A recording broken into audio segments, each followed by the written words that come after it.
Pharisees, you violated the sin. Okay, so I would argue we do exactly what the Pharisees did. And so anyway, I'm already off to the point of the lesson. I need to back up because that's the point I'm going to make towards the end, is we have to be careful that we have to think well. And to think well, we have to be careful that we don't go so far that we moralize the law and turn into exactly what the Pharisees did. Okay, so we're going to talk about that. Does God deceive? Your first reaction was probably, of course not. God never lies. I'm going to argue that's just not true. It's not biblical. All right, here's why. Well, we're going to argue why we say God does deceive. Do you have permission to lie? Generally, no. Sometimes, yes. There are places in the Bible where God commands people to lie. So that starts shaking our New Testament moralized view of the Scripture. Because we're saying, don't lie, we've moralized it, it's a yes or no, it's clear cut, never lie. Not true. And of course, if you really stop and think of it, you lie all the time and you don't consider it unrighteousness. You don't, and I'm all following there, I know. When your wife asks you, do I look good in this dress, do I look fat? Anymore, I would never say yes. You're gonna lie. And you're not gonna feel morally condemned for doing so. And honestly, we laugh at that joke, but that actually tells you what it means to think well about our moralized law. You need to think less in terms of always right, wrong, and it's hard, and you need to think in terms of what is the purpose. And the reason we're okay with lying in that case, if we've ever cognitively thought that I'm okay lying in this situation because I understand the purpose is not to harm another person. So if that's the real person, it's okay that I lie here. So anyway, so I'm just throwing all this out there so you can think, because you actually already think that way. You actually already operate that way. And I'm going to show you in the Bible where God actually tells people to operate that way in certain circumstances. Okay, so I know it's like, this is hard, especially, anyway. Does God deceive? I'm going to argue yes, at times, and because he has a purpose for it. And do you have permission to lie? I'm going to argue at times, if you're within his purpose. All right. To thwart. And here's ultimately what I want you to keep in your mind. You're going to hear over and over again. Here's the purpose of the law. The purpose of the law is not a strict, moralized yes or no, and it's always one way. The purpose of the law is this: to thwart evil. That's the purpose of the law, is to thwart evil and to judge the evildoer. And the key to that is it's both to thwart evil within you, the individual, and it is extended to thwart evil to the culture and the government. And you take you as an individual and you extend that out to every social interaction, all the way up to the king and the government and all that. So the purpose of the law is to thwart evil and to judge evildoers. Now let's get rolling here. Goodness. Okay, that's my background. Why this topic? Let me tell you why we're teaching this topic. And I gotta be careful there.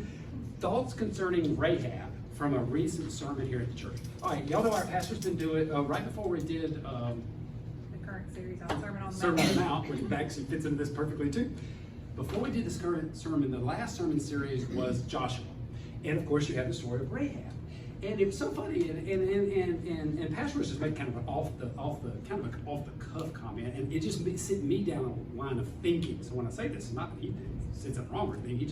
He just made the comment that when talking about Rahab, he referred to it as a sin, lying, and just made some sort of comment about we're not ever supposed to lie or something. I can't remember exactly what it was, but later as I thought about it, it kind of surprised. It not surprised me. I thought, is that the right dynamic to even understand that? Because she didn't anyway. So that just sent me down a line of thinking. Would we call what Rahab did a lie, and would we call it sin? Okay, so that just sent me down to thinking. And so we had a whole, as we always do at our family, crazy time. So at some point our boys are at the house, and we have a whole discussion about that. And of course, much more than I'm saying to you now, of course I write and give my whole sermon to my boys, when I'm probably not, but anyway, so I do all that. And so then about 2 weeks later, which is now only about a week ago, I'm at my home office working just in the middle of the day at 2 o'clock. And anytime my boys call me at 9, 10, 11 o'clock in the morning, actually now I know what it is. It's always a professor said this, is it true? I mean, they do that to me all the time now, which gives me so much pleasure that they do that. It just does. It makes me feel good. So anyway, so Reed calls me. He said, Dad, I was just out of it. What is it? It's a Mississippi College Christian ethics professor. So he's at Mississippi College. It's a Christian ethics professor. This guy's not a pastor or anything, but he's obviously Christian. He's teaching Christian ethics. And they talk about Rahab. Rahab. I keep saying Rahab because that's what we do with houses. I'm sorry. I said it when she and I were doing the notes. Rehab. I keep saying rehab. I write it on everything. We're rehabbing this and this and this. Okay, Rahab. So my son calls me and says, Dad, here's what the professor said. He said that what she did was a sin, and it was a lie. And as they were discussing it, he made this, that, and I remind, and he knew this. That's why he called me, because we just had this conversation based on the sermon just a couple weeks prior. So that was all in his mind. I was so proud of him, so he goes into more detail, talks about this whole interaction, and at some point he asked the guy. So I'm like, that's the warrior I'm trying to build, not the one who just questions it and stays quiet and leaves the room. He asked the professor, so should someone hiding a Jew from the Nazis turn them in? Is that a sin? And of course that threw the professor. Okay, again, he wasn't a biblical professor, but he's teaching biblical ethics, Christian ethics. And of course that threw him, because your immediate reaction is, well, no, that can't be a sin. Well, but you're making a blanket moralized statement about Rahab, not Rehab, Rahab. And guess what? That's the exact same scenario. That is a Nazi coming to the door, demanding you turn over the Jews, and you're faced with the question, do you lie or not? Well, then guess what? Rahab, right there, God's people, the Israelite spies. Nazis, i.e. what's the name? Oh, Jericho. The Jericho soldiers come to the door, and you got to decide if you're lying or not. So anyway, this professor did it in the New Testament, cloaking it up. It's a sin, it's a lie. We're told never lie, so she sinned. But this was the part that really threw me. He goes on to say, well, and the reason he thinks he's probably right is the Bible doesn't really, in the story, condemn her or bless her. What? Thank you. I said, I flew off the handle yelling at my own son. Never blesses her. First of all, God sent the whole army of Israel, and what he's about to do is wipe out every man, woman, and child and murder every one of them. And because of her lie, gosh, I'm so into the whole point of the thing already. Yeah. Because of her lie, she was saved, she and all of her family. So the first blessing is she didn't lose her life nor any of her family. How could you say she wasn't? The Bible didn't make really a moral clarification here. Yeah. Then of course, which I'm going to stop here because we're gonna come back to that in a little more detail to show you all the other ways she was blessed. Yeah. I would argue, I'm going to go ahead and say this. She was blessed, other than Mary herself, probably the most blessed woman of all Scripture, outside of Mary, the mother of Jesus herself. So that's what threw me, was the professor going, using that as kind of this moral equivocation. The Bible wasn't clear, so I think it was a sin. Not for today, but since you've been pondering this sermon, based on what I took from the sermon, the two Jewish spies did not have sexual relations with those women. Okay, we're about to read it. Hold that thought. Yeah, hold that thought. Hold that thought. We're going to read it. Oh, jump in there. Yeah, I was always told that God didn't condone the lie, but used it to work. I know, we're told that because we moralize and we don't understand what the reason of the law is. You say that so quickly. No, I should say that much more softly. It's okay if we think that way. He actually told them to do it. Okay, so let's read on. But we're going to show you others that where God tells people to lie in certain spots and to deceive. We're going to take you. So I would argue that that's a New Testament moralized version of the law, which is not. That's what the Pharisees do, because we got to hold on to the fact that it's wrong in every instance. So we have to describe it that way, because that lets us hold on to our moralized view of the law. So it was wrong. It is still a sin, y'all. You're still sinning if you lie. So I say it that way. I would argue that's just a poor, it's not thinking way. All right, let's go. That's what Jesus did. Okay, I better. Okay, so the three reasons.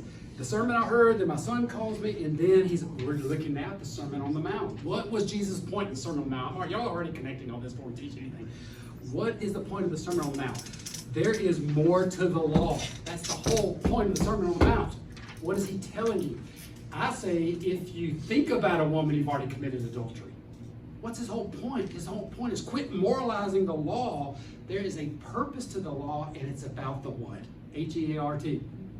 It's the heart. That's the point. That's what Jesus is teaching us in the Sermon on the Mount. There is more to the law than a simple surface reading. It's about the attitude of the heart, which gets you to the purpose of the law. To me, that's the whole point of the Sermon on the Mount. Okay, So what are the 10 Commandments intended to do? Answer: to thwart evil both in yourself and in the world, and to punish evildoers. That's the point of the law. The 10 Commandments are not given so that you can do evil. That sounds weird, but there are times where if you don't lie, you're doing evil. Turn over the Jew to the Nazi. You don't lie, you are doing evil. You will have them murdered, killed. So do you see how that twist happens?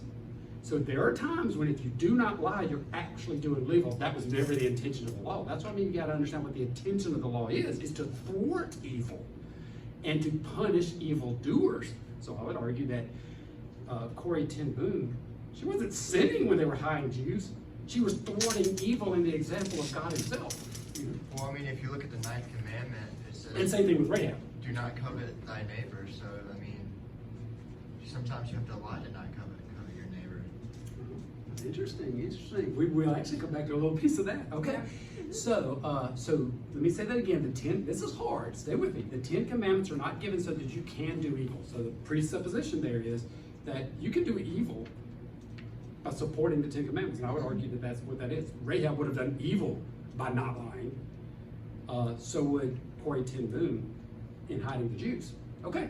Which just all that tells you is that there's another level. We're missing a level here. Okay, and that's what we're hopefully going to show you.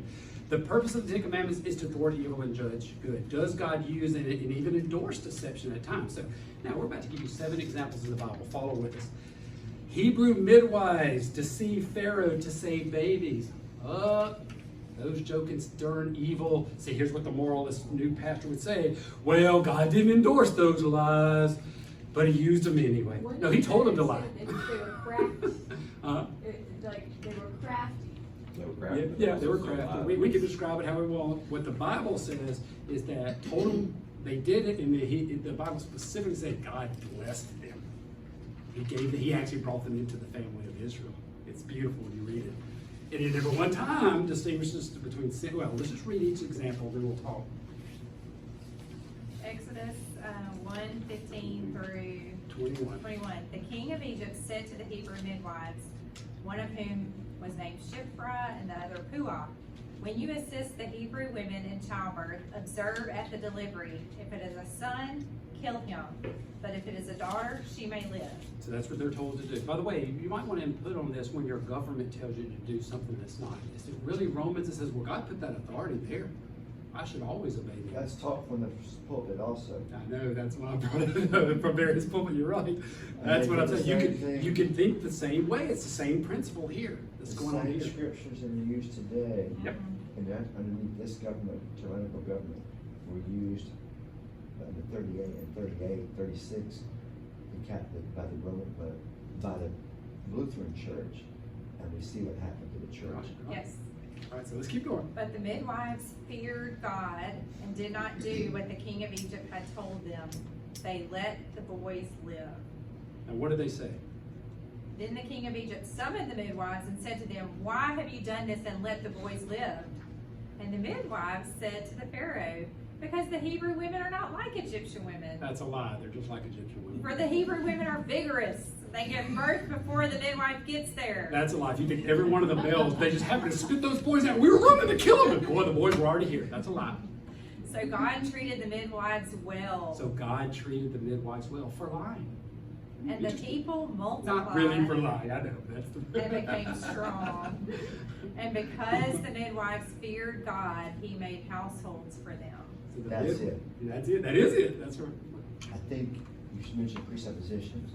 The way you're structuring this is fine, but I think one way to maybe clean it all up, simple, is if you fear God and obey God versus fearing man. Oh, that's right. very true. That's exactly what it Well, we're going is, to get yeah. to, in this case, God told them what to do, and to achieve that, they had to lie. The Bible says he blessed them. Okay. We're going to show you where God flat out tells them to lie. Okay. So we're going to take it a step further. Okay, we're going to go to 1 Kings 22. Oh, yeah, I'm supposed to introduce each one of these. Yeah. This is the king of Ahab.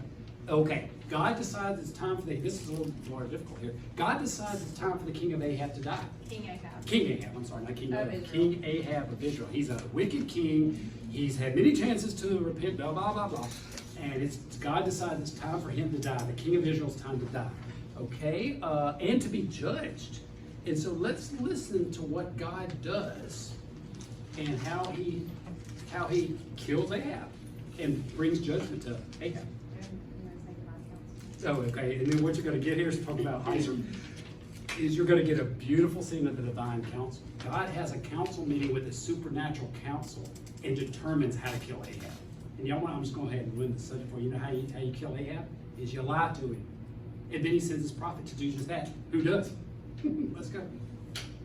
Now the king of Israel and King Jehoshaphat of Judah were sitting on their respective thrones, dressed in their robes at the threshing floor at the entrance of the gate of Samaria. So just to remind you where we are, so you got the king of the divided kingdom. You got Judah, and they're going to join together to fight against this city.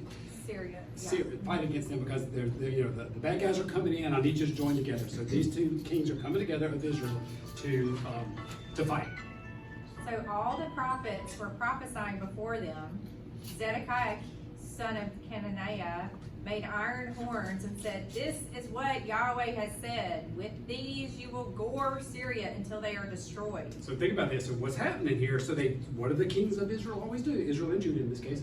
They go to their prophets and say, "Okay, is God with us?" So what's the Bible telling you? Oh yeah, the prophets that they pulled around and said, "Yes, God is totally with you. You will win. You will kick butt." All the prophets were prophesying the same, saying, "Attack Ramoth Gilead. You will succeed. Yahweh will hand it over to the king." Yahweh, so the prophets are saying, absolutely, go get them. But there's this one other prophet called Micaiah. So now the messenger who went to summon Micaiah said to him, "Look, the prophets are all in complete agreement that the king will succeed. Your words must agree with theirs." I love that. What does that sound like? It sounds like right out of our headlines today. There is a narrative, and it's and we are, well, what's the word I'm looking for? False news. There's a false news narrative. Everybody has said it. You better toe the line. That's what Micaiah was saying. Transgender ideology is Yeah. true.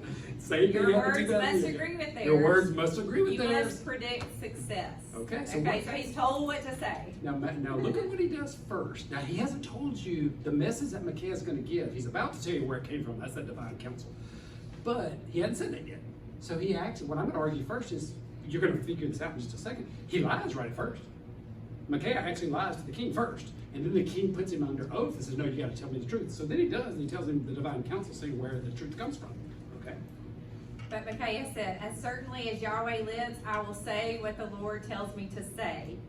And when he came before the king, and that's interesting, I will say what Yeah. the Lord tells me to say. And ooh, this is interesting, y'all. You got to track here. So Micaiah's not lying here. So the guy said, "Hey, you better say the same thing the other prophet said." And Micaiah says, "I'm telling you, I'm going to say exactly what the Lord tells me to say." And the first thing out of his mouth is a lie. And the reason the first thing out of his mouth is a lie is because that's what God told him to tell him. So when he came before the king asked him, "Micaiah, should we attack Ramoth Gilead or not?" And he answered, "Attack! You will succeed. Lie. Yahweh will hand it over to the king." And the king said to him, "How many times must I make you solemnly promise in the name of Yahweh to tell me only the truth?" You got to get what your Bible's doing. Yeah. So you got. So You trust him. you can't read this and get this. What he basically did is put his tongue in his cheek, rolled his eyes back, and went, "Yeah, God says get him." Go get him. He obviously was sarcastic because the king immediately says, "I know you're lying to me." So that's really funny when you hear the dialogue here. Yes. Why would they keep questioning? He should be happy. He said to go get him. So It's Micaiah- clear he's lying. So Micaiah said, "I saw all Israel scattered on the mountains like sheep Okay, that wait. have no shepherd." I'm sorry. So what just happened in this shift is, so first he lies to him. Yeah, go do it. Now he's telling him the truth. This is what he actually saw. What he saw, what God showed him, was all the people of Israel scattered on the mountains. Start with that verse again. So now he's going to tell him the truth. "I saw all Israel scattered on the mountains like sheep that have no shepherd. Then Yahweh said, they have no master. They should go home in peace." So they have no master, meaning there's no king. The What king he is saw was gone. the king's gone. Yeah. They're scattered. Okay. The keep reading. king of Israel said to Jehoshaphat, his colleague, Didn't I tell you that he does not prophesy prosperity for me, but disaster? I told you this prophet was the jerk and wouldn't tell me what I wanted to hear. Yeah. So Micaiah said, that being the case, listen to Yahweh's message. So now here's the message that what he actually saw from God. I saw Yahweh sitting on his throne with all the heavenly assembly standing before him on his right hand and on his left. That's your divine counsel. He was introduced to the divine counsel just like John was in Revelation chapters 3, 4, and 5. He gets a glimpse into the divine counsel. Beautiful. And Yahweh said, who will deceive Ahab? Oh, Yahweh wanted deception. Interesting. So he will attack Ramoth Gilead and die there. So God was going to use deception to judge an evildoer. And one said this and another said that. So They're get the having a picture. discussion It's a about it. divine counsel, and what God knows what's going to happen. Why does he engage his divine counsel? Exactly the reason he engages you. We're invited to participate in his good rule. And that's what you're seeing here. You're seeing a picture of God knows what's going to happen. But he's inviting his divine counsel to participate. And I love this. One says one thing, one says another. You can see this board meeting with every department saying, no, we should do it this way. No, we should do it that way. So they're all arguing. So what happens? Our son says it's like the Jedi. Oh, yeah, Master yeah. Jedi. It's the Jedi Council. You also got the picture of the Jedi Council and so Which is forth. always a copycat of art, Yeah. copying the Bible. Anyway, then his spirit stepped forward and stood before Yahweh. He said, I will deceive him. And Yahweh said, how? How? And he replied, I will go out and be a lying spirit in the mouths of all his prophets. So the Spirit says that I'll show you how to deceive you. I'll be a lying mouth in the spirit of the prophets. And what does God say? No, that's a sin. Haven't you read the New Testament? Yahweh said, deceive and overpower him. Interesting. Go out and do as you've proposed. So now look, Yahweh has placed a lying spirit in the mouths of all these prophets of yours, but Yahweh has decreed disaster for you. And then he goes on to die. Yeah, and he goes on to die. He does it anyway, and he dies. Yeah, he does it anyway and he dies. Okay, interesting. So now that's the longest one. We're going to hit some more. The Battle of Ai. Some say Ai. Okay. Did you Oh, the background. Israel completely destroyed Jericho and then was routed at Ai because one soldier in the camp disobeyed and took spoil to his tent. After stoning the evildoer, God gives them instructions on how to take the city of Ai. So, okay, you failed because you disobeyed me. You got beat up. Okay, you cleaned it up. You killed the evildoer. And now God begins to give them a battle plan. Guess what the battle plan is full of? Deception, because that's what battle plans are. So the Lord told Joshua, don't be afraid, don't panic. Take the whole army with you and march against Ai. See, I'm handing over to you the king of Ai, along with his people, city and land. Do to Ai and his king what you did to Jericho and its king, except you may plunder its goods and cattle. Set an ambush behind the city. That's deception. Set an ambush. In other words, don't tell them you're there. Hide. Joshua and the whole army marched against Ai. Joshua selected 30,000 brave warriors and sent them out at night. He ordered them, look, set an ambush behind the city. Don't go Deception. very far from the city. All of you be ready. And all the troops who are with you will approach the city. When they come out to fight us like before, we will retreat from them. In other words, we'll lie. We'll deceive them, make them think we're retreating. They will No attack us deception. until we have lured them from the city, and they will say, they are retreating from us like before. We will retreat from them. Then you rise up from your hiding place and seize the city. The Lord your God will hand it over to you. When you capture the city, set it on fire in keeping with the Lord's message. See, I have given you orders. Okay. So that's we all, and again, we all know that the art of war is, what does Sun Tzu say? The art of war is Deception. deception. Yeah, your Bible's no different. God, I guess in a sense, would agree with that. That is kind of the art of war. Again, the question is not the action. The question is, for whom are you loyal? What's the word you used, Rob? It's what you said a minute ago. It's I was your, stuck on Mohammedanism. All of Mohammedanism is the art of war. So I'd have written that down earlier. So that's true. That's true. I'm having a brain. I know you are. I know. Stay there. Stay So there. what was your question? Oh, no, you said something that it's not just lie. To clean it up, you used a different. It's who you're loyal. I use the word loyal, but you use it. Fear of the Lord. Yeah, it's who you fear. Fear. That is that's the motivation. That's what I mean by it's not a moralized version of right and wrong. It's obeying the one who has your best interest at heart. Well, let's just keep that in mind. I'm sorry? Yes. Eternal interest. Yes. And that's why we have to be careful that we can go, part of my argument today is that we can go in the modern church and in the modern society way too far in our moralization and forget the purpose of the law. What the actual, and that's what the Sermon on the Mount's actually about. Which Jesus tells us, yeah. Okay. 1 Samuel 16, 1 through 5. This is Samuel instructing God, Samuel instructed by God to anoint David. And guess what happens? God gives David the authority to, God gives Samuel the authority to deceive. Okay. Yahweh said to Samuel, how long do you intend to mourn for Saul? I have rejected him as king over Israel. Fill your horn with olive oil and go. I'm sending you to Jesse in Bethlehem. Okay, now right here, think about how this strikes Samuel. The king's still alive. He's got a big army. He could kill me in 2 seconds. And God, you're sending me to go anoint somebody else? That's called a coup. We saw this on January 6th, apparently. Well, this was a biblical coup. There's a coup going on here, and he is going to anoint a new king. So that means instantly his life's in danger. So I'm sending you to Jesse in Bethlehem, for I've selected a king for myself from among his sons. Samuel replied, how can I go? Saul will hear about it and kill me. Yeah. But Yahweh said, take a heifer with you and say, I have come to sacrifice to Yahweh. Deceive.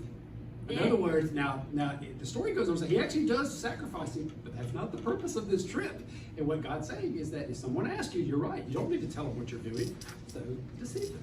Give them withhold information, which is the other side of life. Isn't that what they teach you when you go on the mission field, to have a story prepared? Yeah, Yeah. interesting. Yeah. So many people go overseas now for a secular job, when we all know, sent by the Southern Baptist Convention, Yeah. that they are not there for that They're secular. not there to run soccer camps, yeah. But that's Okay. what we do. In a Exactly. sense, it's withholding information for the purpose of the gospel. Yeah, camping, yeah. Let's keep going. Okay, so invite Jesse to the sacrifice, and I will show you what you should do. You will anoint for me the one I point out for you.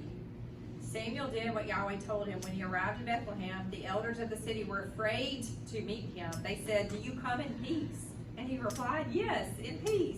Well, he did. Lie. Well, I mean, I guess he sort of came to that particular area in peace, but he's about to create an insurrection. I have come to sacrifice to Yahweh. Consecrate yourselves and come with me to the sacrifice. So he consecrated Jesse and his sons and invited them to the sacrifice. And we know the rest of the story. King David was anointed, and the story continues, and, Yes. and so on and so forth. So to withhold the truth, God sanctioned him withholding the truth so that it could be protected and that the plan of Yahweh could be fulfilled, could be followed. That's how he chose to have his plan executed. That's Now okay. we're going back to the All right. original, Rahab. Rahab. Rahab, and I'll put in quotes, the sinning liar, because that's what I heard from the MC professor. That darn sinning liar Rahab, she sure is lucky God turned the other way and used her anyway. Oh, I just flew off the handle, because I'm like, think better. Okay, I'm sorry. All right, so Rahab, that sinning liar, no, she was told by Yahweh's representatives to deceive. I said, yeah, deceive, and was blessed beyond belief for doing so. Okay, here we are, Joshua chapter 2. But she feared God Yeah. before she was told how to Yes, handle the situation. she feared God, so she listened to God's messenger. Yeah, 100%. You were totally right. The bottom level, we're using the lie to structure that we need to not be so dogmatic about words, but the motivation. Well, that's why at the end that's why I keep going back to the Sermon on the Mount. It's the heart. It's the issue of the heart, and her heart had changed. She shifted her believing loyalty, and she listened to God's messenger. She didn't get hung up on that. Wait, you're telling me to lie? I can't do that. Okay, so Joshua, son of Nun, sent 2 spies from Shittim secretly and instructed them, find out what you can about the land, especially Jericho. Secret. Oh, secret. I'm sorry, secret. They stopped at She the told me I'm house. supposed to point out where there's deception. They stopped at the house of a prostitute named Rahab and spent the night there. By the way, I think there was probably a law in the 613 laws about association with prostitutes. Okay. With anyway. laws having come play now, where are they? Yeah. The king of Jericho received this report. Note well, Israelite men have come here tonight to spy on the land. So the king sent The king of Jericho sent this order to Rahab, Wait, turn I gotta say over. this. What's funny about that, this Joel speculation is the king immediately knew to go to Rahab.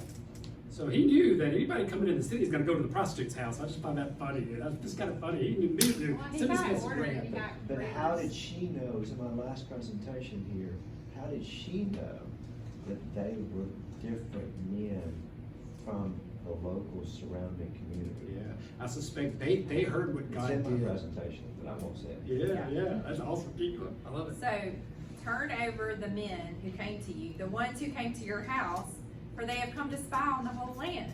So they have been tipped off. All right, you're about to get 7 lies and deceptions. But the woman hid the 2 men and replied, yes, these men were clients of mine, Lie. They were clients. They weren't there for prostitution. Lie. but I didn't know where they came from.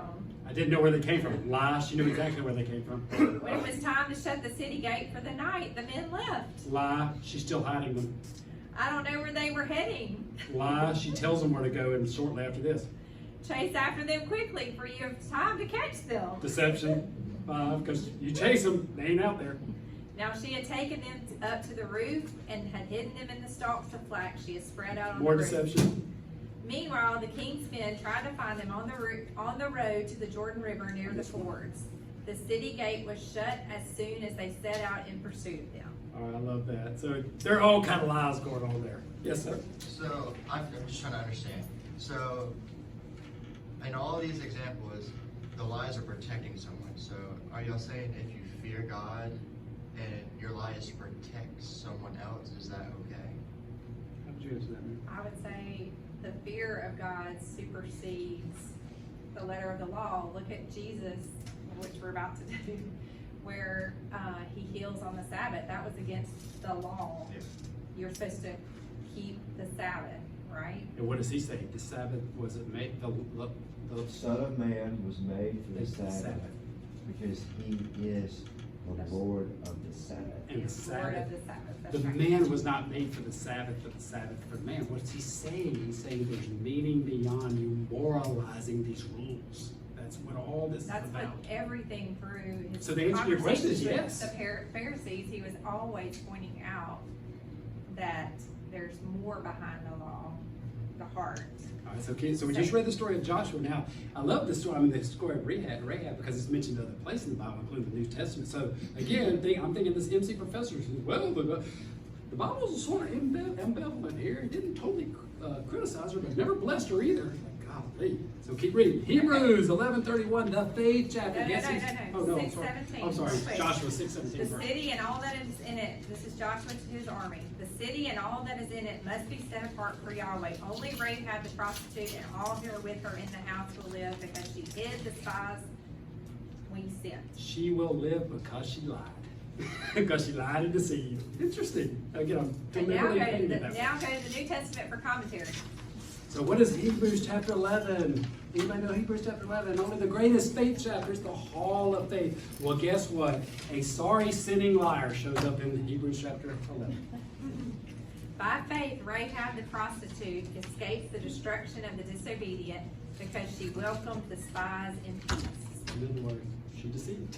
Interesting. So now let's run. So her lies are forever memorialized in the Hall of Faith. Now look at James 2:25. It's really interesting. And similarly, was not Rahab the prostitute also justified by works? So justified, because remember the whole point of James is this idea of how does works and faith play together. So finish that verse. Listen to what James tells you. She was justified. We would argue saved. Use our new terminology. She was brought right with God. And how was she brought right with God? Through her works. That's what James is arguing. Well, what were her works? Lying and deception. Interesting. She was justified by works when she welcomed the messengers and sent them out by another way. In other words, she deceived. So, again, the argument's not, hey, we should all go out and lie tomorrow. Please don't misunderstand me. The argument is like, be careful the way we moralize, because at the end of the day, it is to whom you are loyal, and it is to whom you fear, or who you fear. Anyway, so let's keep going. We're almost done here. Jesus. My next statement here is Jesus often told his followers he would do a miracle. It wasn't my time yet, so don't tell anybody. He told them to withhold information. If you're asked, don't tell them where I am. You get places where Jesus tells Don't tell anyone who I am. Don't tell anyone that I healed you. You have multiple places in the New Testament where Jesus just simply says, it's not time, so keep the information to yourself. And that's a soft version of withholding information if someone asks. We also know in the Bible that most of the time people disobeyed it and told them anyway. Because they told the guy, I think the pool of Shalom where the guy was healed, I believe that story is where when they bring him in there, he goes, oh yeah, it's that Jesus guy. And he just told him, don't say anything. Yeah, it's that Jesus guy. Okay, here are a couple, and we're going to move quickly here. Examples of righteous deception and or law breaking. Wait, God will send a strong delusion. Oh, I forgot about God that. himself will send a strong delusion. Yeah, I forgot about it. So we're This up into the New the Testament. future, 2 Thessalonians, The future or the present? Future and present. future from this time, is what I'm Okay. saying. Consequently, God sends on them a deluding influence so that they will believe what is false. So God does that. Yep, and that's And in so there. all of them who have not believed the truth but have delighted in evil will be condemned. So in other words, God uses deception to what? To thwart evil and to punish the evildoer. Interesting. We gotta hurry. Now we gotta hurry.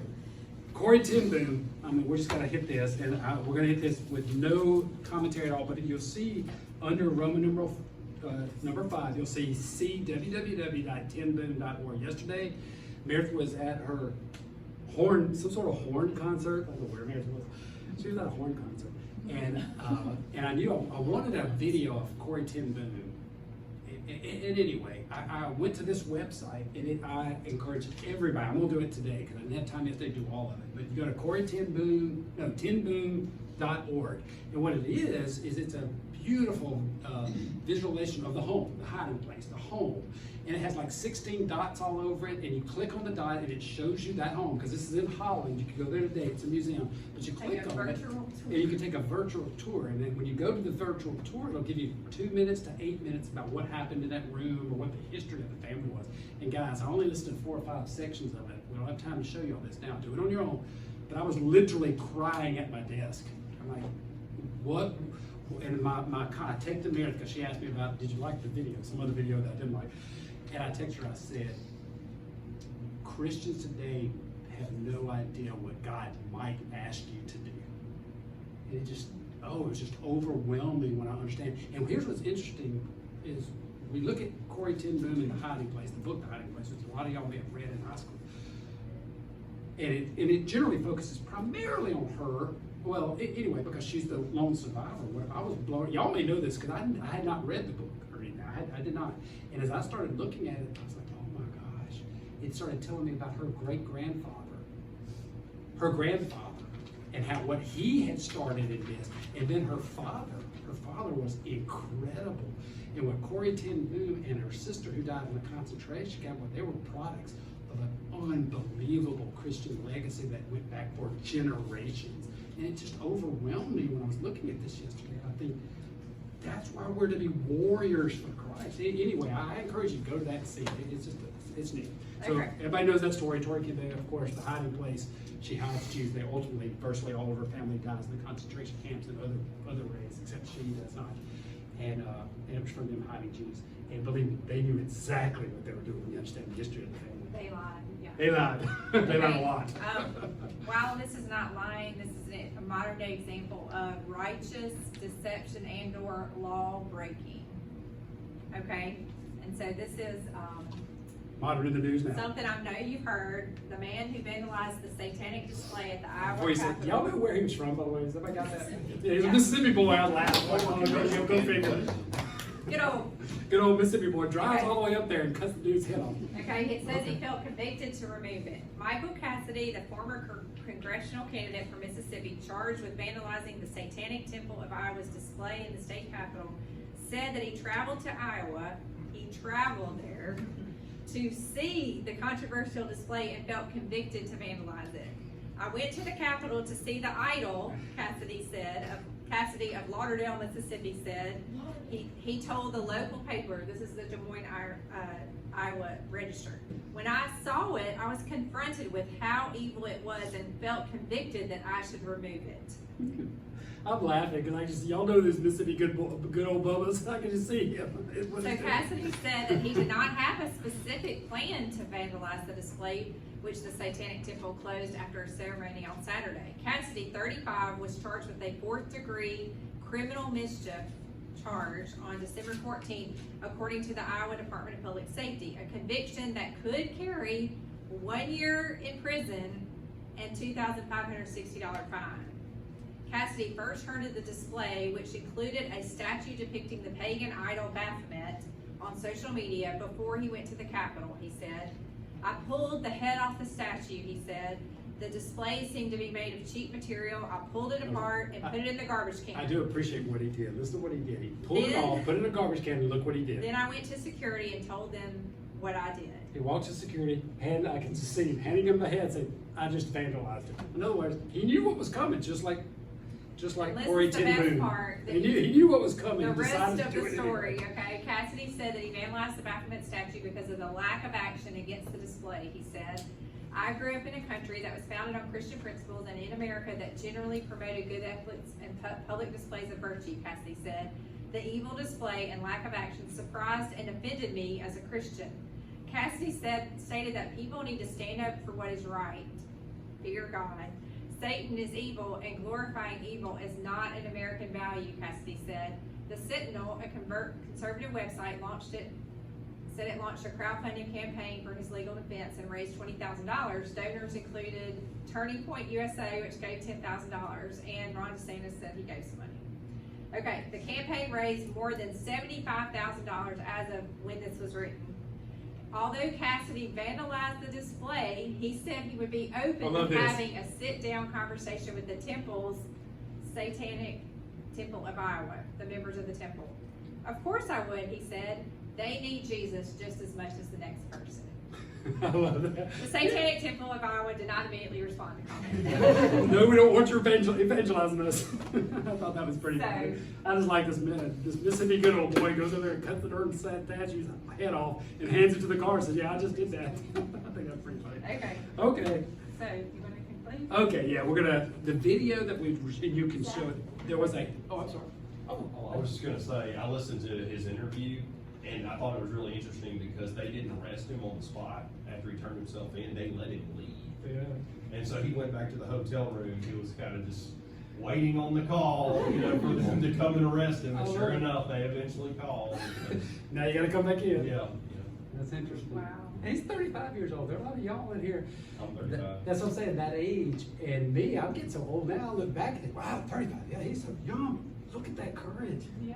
That's good. And I'm not arguing that we need to go vandalize anything we disagree with. That's not my argument. I'm just looking at this situation. And I think reasonable people can disagree whether that's the right method or not. That's a debate that can be had. I'm looking for courage in this world. I'm looking for people who will, that's why I keep telling my boys, I want to build, or that's our warriors for Christ, not passive Christian citizens, not passive Christian church members, not social Christians. We're gonna need warriors in a culture that is actively becoming, well, like that, I like the way he put it. I grew up in a country that supported public displays of virtue and goodness. And if that's not the case anymore, there comes a point where we can hide behind the First Amendment, which is a idea created by men to create a certain type of culture. Because as one of our founding fathers said, it's our government, our structure is only applicable to a godly Christian country. Because he knew once that changed, these very rules that we desperately hold on to as Americans will be turned against you. So I'm not even making a statement that I don't even know what that means. I just see it in our culture. I see the very things that as Americans we have come to, and we've merged them with the gospel. And we've merged them, this is gonna sound bad, I'm not gonna say these are getting too much trouble.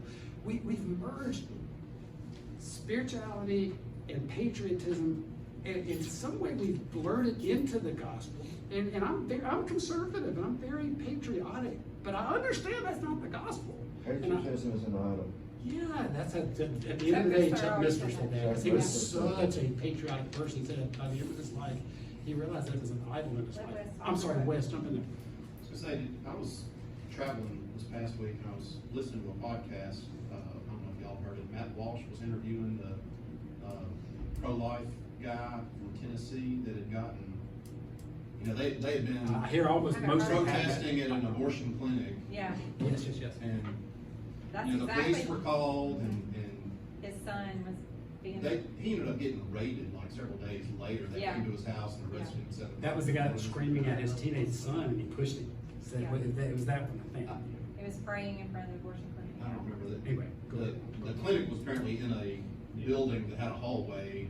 You know, it was not. That is a different one. It owned its own building, but it was in a multi-use building or whatever. So they were protesting in the hallway instead of on the sidewalk. That's right. I remember that. And you know, their argument was, well, the hallway is public use. Yeah, Police told him to leave, and some people, they said, were prepared to be arrested that day. He was not, Yeah. but I guess he was kind of organized, and he was the head of the organization or whatever. So they came to his house later and arrested him. You know, so Matt was interviewing him, and I was just impressed by, he said, look, I may end up going to prison for 10 years, you know, for whatever role I played in this. And he said, if that's what the Lord wants me to do, I'm okay with that. Yeah. And, you know, I serve a higher God, And guys, please don't misunderstand me. I am not saying, okay, we're all going today to go burn some building down. That's not what I'm saying. I'm telling you what I'm struggling with. And that I see something on the horizon, even in our own nation and within our own churches, that has made me reevaluate, make sure I know where my loyalty is. And I don't know how this plays out and what it does, and who knows? I really don't know. So please understand that's where I'm coming from. But one thing that just struck me so hard yesterday when I just started crying sitting at my darn laptop, and I'm not a big crier, y'all. And it was an 8-minute section in the Corey ten Boom section, and there's a little section in there where she's telling the story that this was prior to the actual hiding place being officially set up there in their house. And she has this Jewish baby. She has newborn Jewish baby, and a Christian minister, a pastor, is called to their house, and they're in the room together. And she says, oh no, the baby's not in the room at this point. She said, talk to the Christian pastor, are you prepared to help save the life of this Jewish baby? And he basically yelled at her, no, what are you talking about? Are you insane? Do you know how dangerous this is? Tell me you're not involved in this deception and violating the law. This is illegal. And this pastor was lecturing her about that. And so she goes upstairs and takes the baby from her father, and then shows the baby to the city, and he says no. He says no, I will not do that. So the father comes down, which the father is a really key, interesting thing. The father comes down, takes the baby, and the pastor says, don't you know you could be killed for that? And the father looked at this pastor and said, the greatest honor of my life would be to give my life for one of these Jewish children. And of course the pastor left, and then they hid the baby. And I'm just like, at some point, are we going to be asked to be that loyal? I don't know. But I don't know. Something's happening in my brain right now. Or, yes. Jeremiah 12:5. If you are done with footmen and they have tired you out, then how can you compete with horses? If you fall down in a land of peace, how will you do in the thicket of the Jordan? Yeah. All right, we got to get out of here. So God, I'm just going to read this very last conclusion. God is judging wickedness by means of deception. God is allowed to do that. He's God. That's kind of the bottom line there. God is allowed to do it. He's God. We're not in a position to tell God how to punish sin. Vengeance is mine, says God. And we're not in a position to tell him how he should do it. When we create a moralized worldview structure for every action, and we make a hard and fast sin rule from which we never deviate, we are the Pharisees with their 613 rules. We distort the real purpose of God's commandments, which is to thwart evil and to judge evildoers, first within yourself and then our culture. Like the Sermon on the Mount, it's the attitude of the heart God is after. That's it. I know that was hard, y'all. I knew that was going to freak people out a little bit. Okay, pray us out here. Lord, thank you so much. One thing I guess I've been the most thankful to you for is listening to various scholars over the years and forcing myself to let the Bible tell me your character. And sometimes it's uncomfortable. It's uncomfortable. But I don't know, in some way, Lord, just thank you for this. Thank you for all these passages in the Bible where it gives us a little glimpse that says, look deeper at my character and understand my motivations. Thank you for that, Lord. I just, even when I don't understand it, I'm supposed to just bow to it and say, okay, whether I know what it means or not. Go with us, bring us back next week. Give everybody here a great week, and may we engage wherever God puts us. In Christ's name I pray. Amen. Amen. Now we'll jump. I knew that was going to be hard. Everybody's going to leave here.